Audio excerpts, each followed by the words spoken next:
Hey everybody, welcome to J Stern Designs. I'm really happy to be back, and I did have a really nice time at Craftsy last week shooting my class. I had a hair and makeup woman named Danica. She was amazing. Unfortunately, she couldn't come home with me, so I apologize for my hair and makeup job this morning. Today I want to talk about what you need to do to your pattern pieces before you start cutting out your jeans. And I know that if you've been working on jeans, you probably put a lot of time into adjusting them and making them fit right. And maybe you're working with a fit muslin like I do. So you have to transfer the adjustments to the paper. And sometimes along that process, you can actually make little mistakes that cause the front and back leg pieces not to sew together properly because maybe they're not the right length anymore. You know, for example, if you lengthen something like the rise in the front and forgot to do it in the back, then the side seams wouldn't be the same length.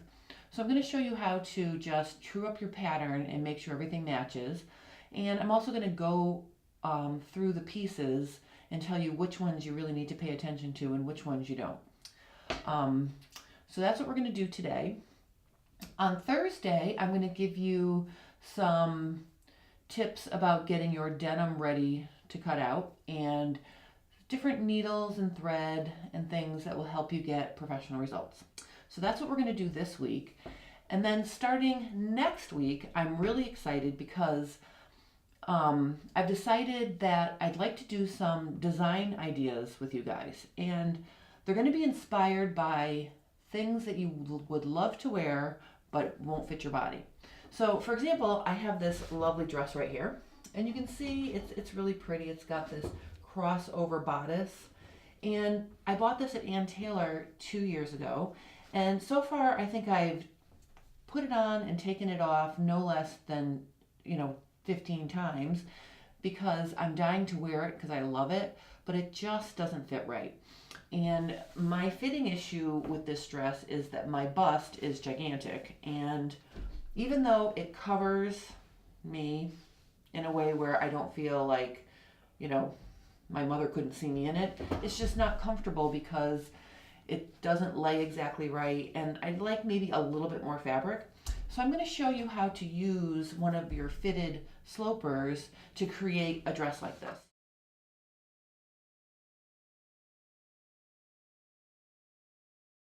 All right, so let's get going with our pattern pieces, and I know it's not as exciting as working on a dress, but we're going to do it. All right, let's go.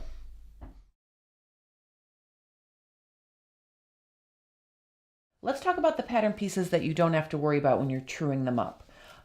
Your back pocket, your back jean pocket, and if you have a flap, okay, those things don't need to be trued up unless you change the size of them. So if you change the size of the pocket, you probably want to change the size of the flap as well.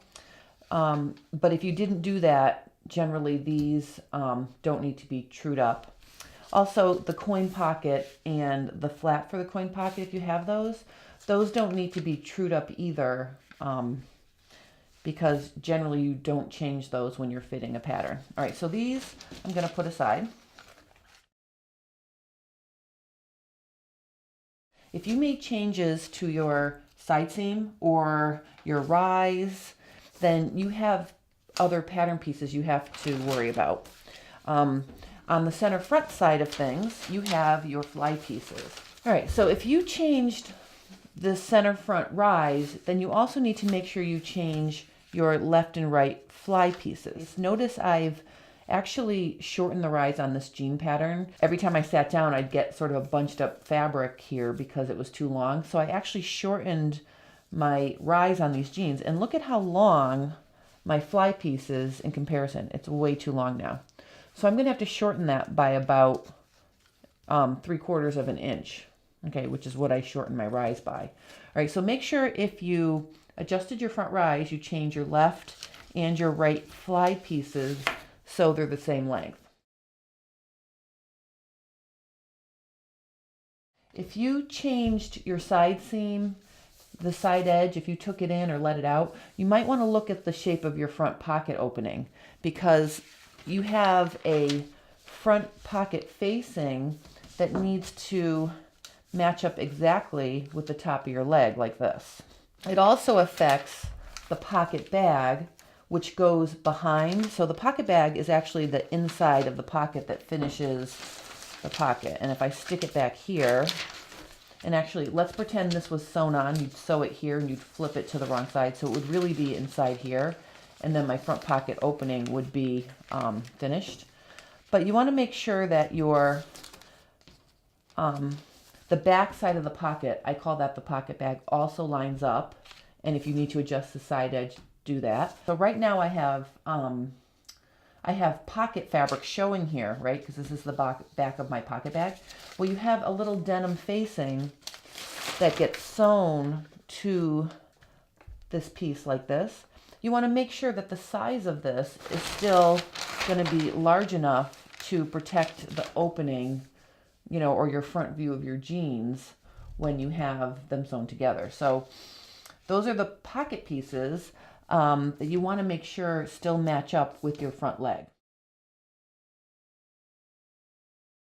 If you adjusted the side seam of your back leg at all, you want to make sure that your yoke has also been added a like amount, because you can see on this piece, I'm just going to walk it, and basically to tell if the bottom edge of the yoke and the top edge of the back leg still match together, what you would do is you'd put them right sides together. You'd walk them along the edge. I'm just going to use this screwdriver because I left my stiletto downstairs. But basically, you're going to just walk them along. And see, I'm just going to pivot it right along the edge like this, so the edges match. Now, my back yoke was a 1/4 inch shorter than the back leg to help fit the small of my back. This needs to be lengthened a little bit because you can see that I have a whole 1/2 inch difference. So, you know, I added to the back side seam, but I didn't add to the back yoke yet. So this yoke would be too small if I just sewed it together. Now, you need your back yoke to be able to tell if your front and back leg also would sew together, because remember, the total side seam in the back includes the height of the back yoke.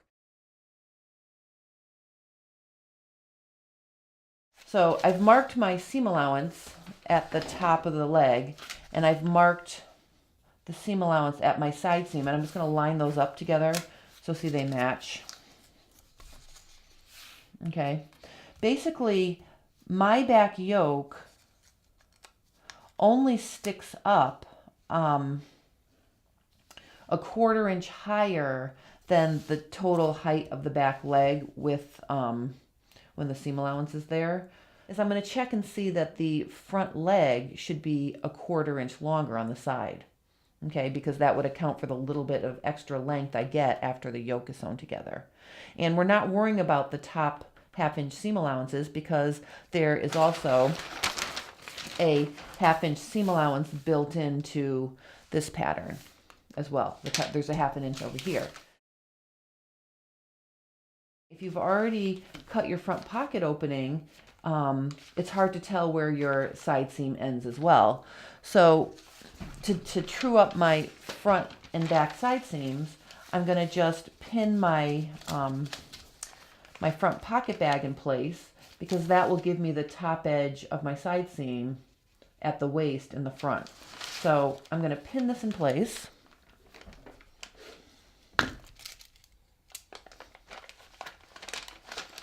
All right, and then I can tell if my front leg and my back leg will sew together at the side seam, and then we'll check the inseam.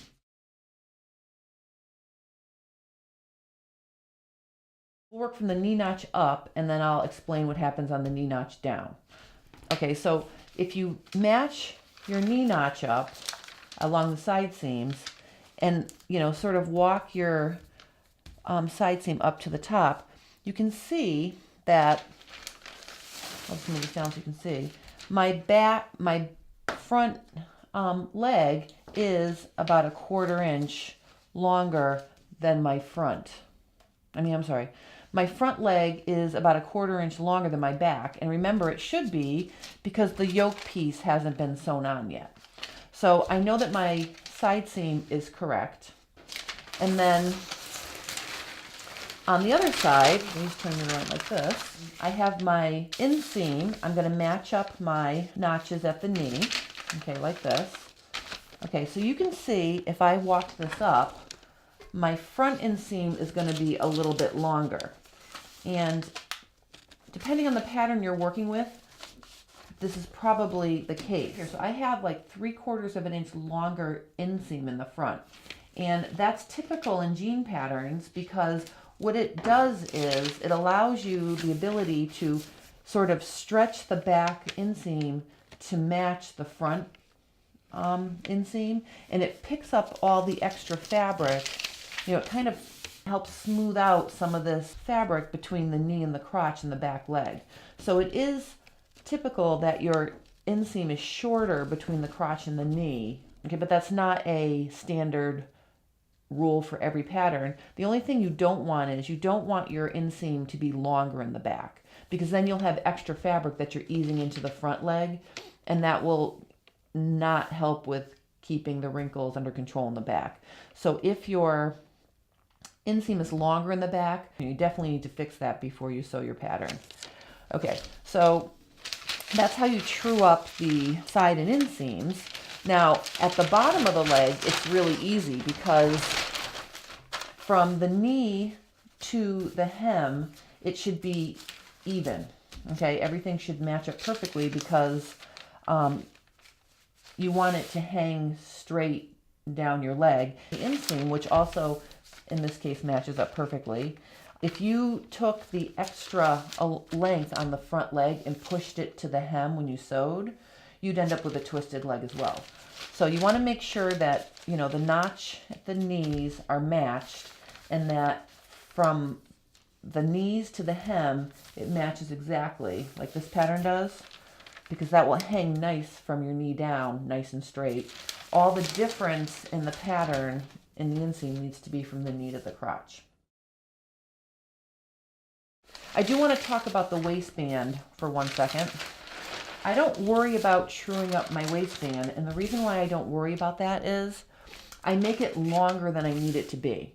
So when I'm fitting my waistband on and I get my final contoured shape in the back, I'll add a couple inches to both left and right front edge. That way, after I sew it on, I can just trim off the extra. So the waistband is a piece that if you make it longer than you need, then you don't need to worry about truing it up. Okay. It's a good idea to take a minute and, you know, check your pieces before you start working with your denim.